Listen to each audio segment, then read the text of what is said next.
It's good, but I just got like a whole like cayenne pepper. And like, look, I can I can handle spicy food, but it was so unexpected. It went straight to the back of my throat, and it gave me the spicy hiccups. And the spicy hiccups are ridiculous. I'd never heard of that. Is that like a white person thing, or? Yeah, you're only half white, so you don't know. Oh God, I call it the white person thing, but maybe it's just a me thing. If I eat really spicy food or like surprisingly spicy, I get the hiccups.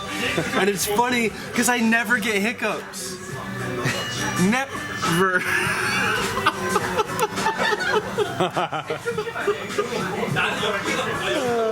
Oh my God.